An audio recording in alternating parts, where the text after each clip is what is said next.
What's going on, everybody? It's your boy Jay Rich here to talk some NBA prop plays over on PrizePicks for Friday, February 24th. Yesterday, not bad. 4 for 6. Unfortunately for me, my 2 under plays didn't hit. This is why I don't take unders. But, the data was pretty good. Luka, he failed me. He got 17. I had 16.5. So that really sucked. And Miles Turner just decided to go nuclear.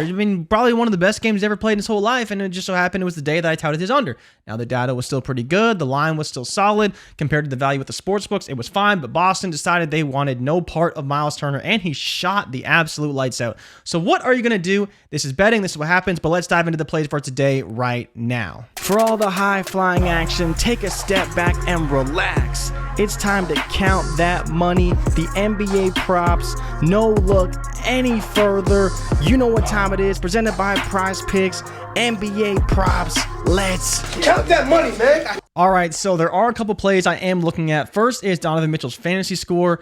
I really like this play mainly because I think that he's going to play very well coming off a kind of so-so effort last night. It is a back-to-back, so that is some concerns, but he has had a lot of success against Atlanta. In particular, he has 3 steals against Atlanta in 3 of his last 4 times he's played them. That includes a back-to-back game that he played against Atlanta earlier this season, where he scored 29 points, had 9 assists, and like I mentioned, those 3 steals. So I think he can definitely get it done. Neutral matchup in terms of defense. We'll probably see a lot of DeJounte Murray. Fantasy score at 41. We have him for right around 47. You see the last 5 he's been putting up right around 50. Coming off the game against Denver last night, not a bad effort, but not his best game overall. Slow pace, close game. Didn't shoot that well, but against Atlanta, he's had much more success. 41 fantasy score is very reasonable for him, and I think he goes over that tonight. The other player I'm looking at is Mark Williams. So let's pull up Mark Williams' StatMuse page because I wanted to look at how his blocks have been ever since he's been getting more playing time. As you can see, 30 minutes in 3 of his last 4 games, and he has 2 blocks in 4 of his last 5 games. So Mark Williams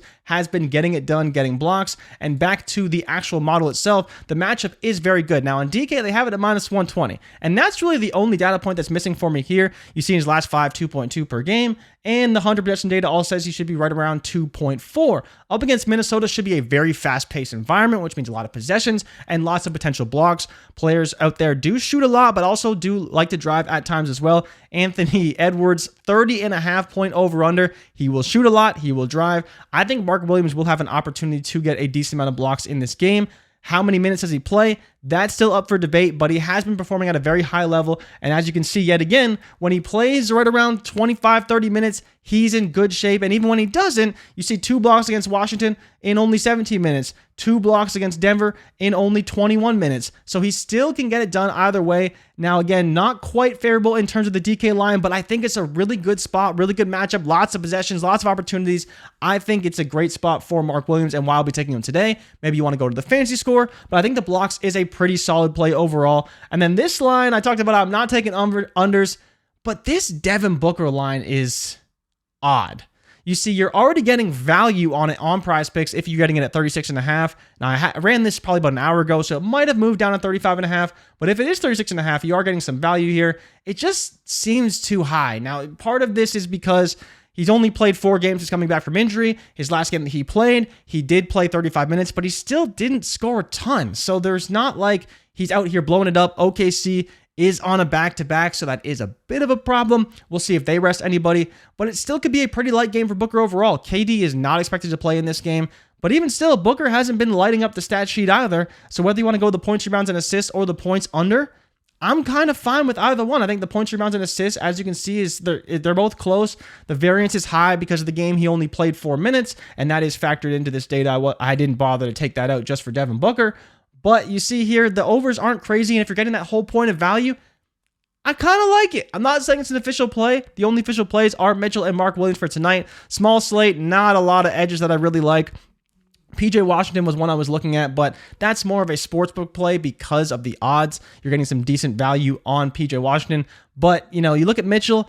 I like his steals a lot. Like I mentioned, he has 2 steals in each of his last 4 games against Atlanta. Mark Williams' blocks do look good based on the way he's trending, and you see the standard dev isn't too high either. And Devin Booker just seems like the lines are a little high. That's all I'm saying. It seems like the lines are a little high. That Charlotte-Minnesota game and the Phoenix-OKC game, high pace. those lines are juiced up. For whatever reason, they think it's going to be a very high-scoring game on both fronts. So you don't want to necessarily take unders there, but I'm giving you the data, the information. Make your own picks and analysis, but this is how I see it, and these are the reasons why I'm seeing it this way. So if you tail, give PrizePicks hell, and if you fail, do not bail. I'll be back tomorrow with more NBA picks and bets over on PrizePicks. So good luck tonight, and I'll see you guys tomorrow. I'm out. Peace.